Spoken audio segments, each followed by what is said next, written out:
Hello friend, मैं आनंद राज। आप सब भी देखिए, बीएड फर्स्ट ईयर का आज इम्पोर्टेंट टॉपिक लेके आए हैं जिसका नाम है समाजीकरण क्या है। देखिए, बहुत वीवीआई क्वेश्चन है। देखिए, इसमें क्वेश्चन आता है समाजीकरण क्या है, इसका अर्थ, परिभाषा और विशेषता का वर्णन करें, या समाजीकरण की कौन कौन एजेंसी है, जैसे परिवार हो गया, विद्यालय हो गया, समाज हो गया, ये सब होता है। फिर इसके सिद्धांत कौन है, तो इस वीडियो में आपको पूरा एक ही वीडियो में मिल जाएगा कि इसका सिद्धांत क्या क्या है। समझ गए? तो देखिए, कोर्स 1 है आपका चाइल्डहुड एंड ग्रोविंग, उसका टॉपिक है।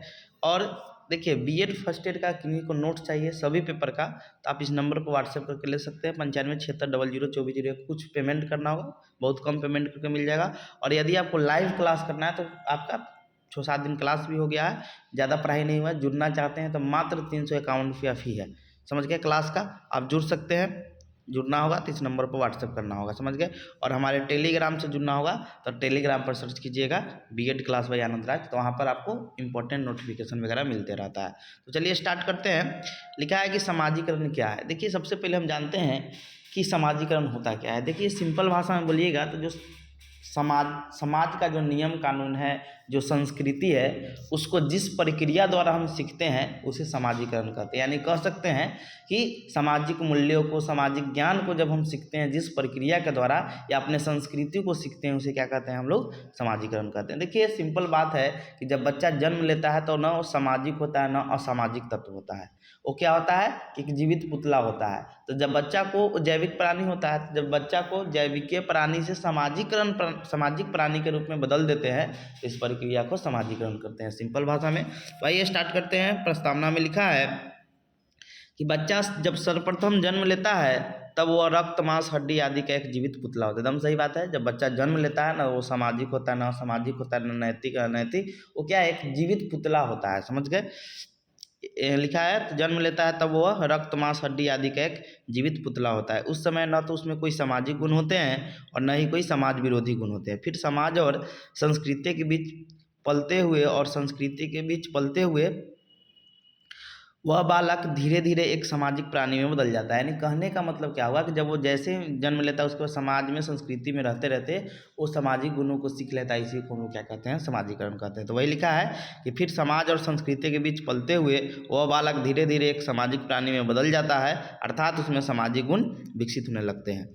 हम जानते हैं कि मनुष्य एक सामाजिक प्राणी है। आपका अरस्तु का कथन है, एरिस्टोटल बोले हुए थे, जो उसी को अरस्तु भी कहते हैं कि मनुष्य क्या होता है? सामाजिक प्राणी। कोई ना कोई समाज में उसका जन्म अवश्य रूप से हुआ होगा। समझ गए? तो वही लिखा है कि हम जानते हैं कि मनुष्य एक सामाजिक प्राणी है। बिना समाज के किसी भी व्यक्ति का सर्वांगीण विकास की कल्पना नहीं की जा सकती है। व्यक्ति समाजीकरण के माध्यम से ही अपने संस्कार, धर्म, संस्कृति, मानवीय मूल्य, नैतिकता इत्यादि को सीखता है। समाजीकरण के महत्वपूर्ण घटकों में परिवार की महत्वपूर्ण, क्योंकि समाजीकरण का जो स्टार्टिंग होता है वो परिवार से ही होता है। समझ गया? और परिवार को प्राथमिक कारक भी हम लोग मानते हैं। पूछेगा सीटेट में कि समाजीकरण का प्राथमिक कारक क्या है, तो परिवार होता है। समझ गए? फैमिली होता है।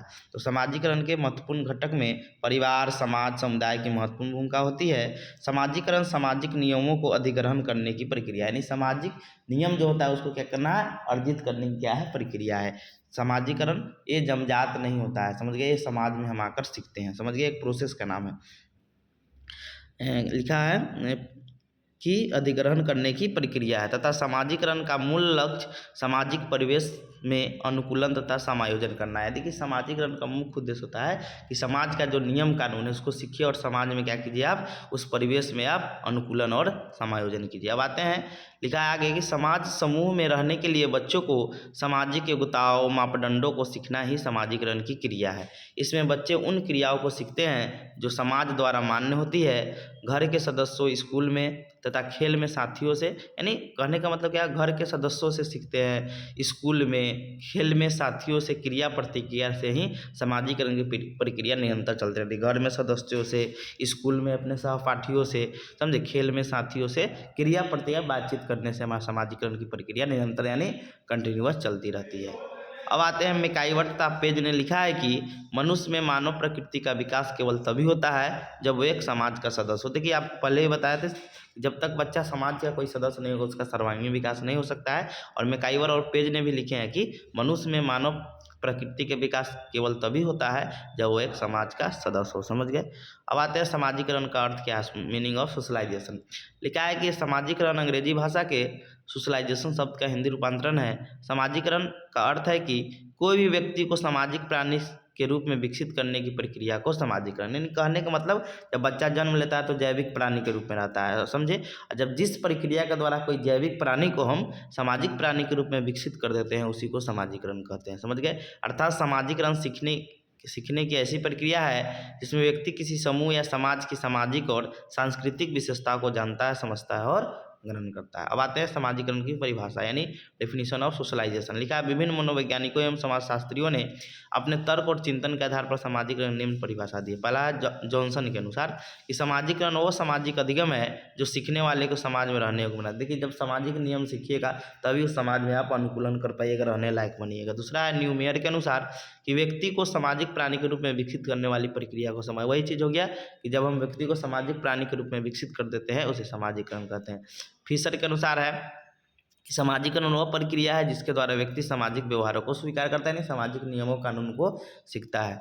अगला है प्रोफेसर ग्रीन के अनुसार कि समाजीकरण वह प्रक्रिया है जिसके द्वारा बच्चा सामाजिक विशेषता को अपने व्यक्तित्व में अपनाता है, नहीं अपने पर्सनालिटी में सामाजिक गुणों को लाता है। अगला है रॉस के अनुसार कि समाजीकरण एक ऐसी प्रक्रिया है जिसके द्वारा किसी को सहयोग करने में हम की भाव कि हम सहयोग करने में हम क्यों नहीं सहयोग कर सकते ये चीज़ें। अब आते हैं समाजीकरण की विशेषता। लिखा है कि मानव का व्यक्तित्व जन्म से ही निर्धारित नहीं होता है, यानी पर्सनालिटी जो उसका व्यक्तित्व है, जो जिसे दर्पण बोलते हैं, व्यवहार का दर्पण जिसे बोलते हैं हम लोग, वो जन्म से नहीं निर्धारित होता है। वो जैसे जैसे आप जिस माहौल में रहिएगा, जैसा परिवेश में रहिएगा वैसा वो ढलते चल जाएगा। समझ गए। तो वही लिखा है कि मानव का व्यक्तित्व जन्म से ही निर्धारित नहीं होता है, क्योंकि मानव जब शिशु में जन्म लेता है तो एक कोरे कागज के समान होता है।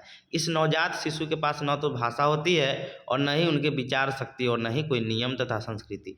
जन्म के समय बच्चा एक जैविकीय प्राणी के रूप में होता है, फिर वो बच्चा समाज में रहते हुए जैविकीय प्राणी से सामाजिक प्राणी में बदल जाता है, जो सामाजिकरण के से ही संभव है, अतः समाजीकरण की निम्नलिखित विशेषता है। समझ गए। यानी जब बच्चा जन्म लेता है तो क्या रहता है, एक जैविकीय प्राणी के रूप में रहता है, रक्त मांस हड्डी का एक जीवित पुतला है। जब वो समाज में रहेगा तो सामाजिक गुण आ जाएगा, तो सामाजिक प्राणी हो गया। समझिए।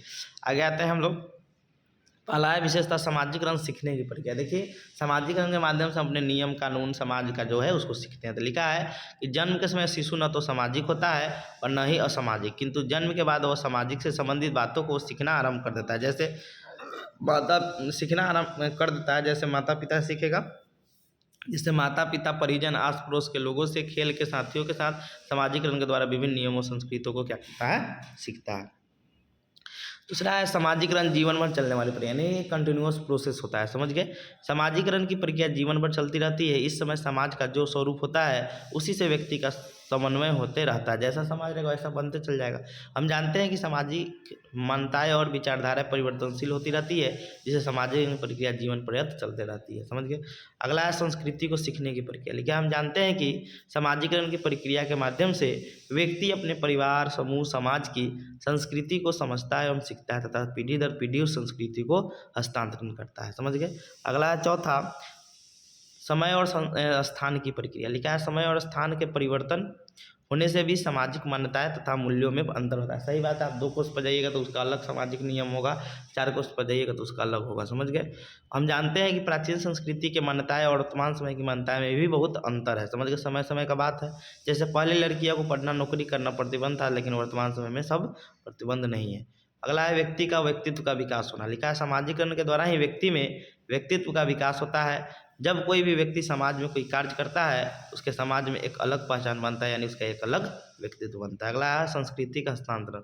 लिखा है कि हम जानते हैं कि सामाजिक प्रक्रिया के द्वारा व्यक्ति अपनी संस्कृति, मूल्यों, आदर्शों को एक पीढ़ी से दूसरे पीढ़ी में हस्तांतरित करता है। अब देखिए, इसका सामाजिक जो संस्था है इसको हम कल बताएंगे। समझ गए। Thank you.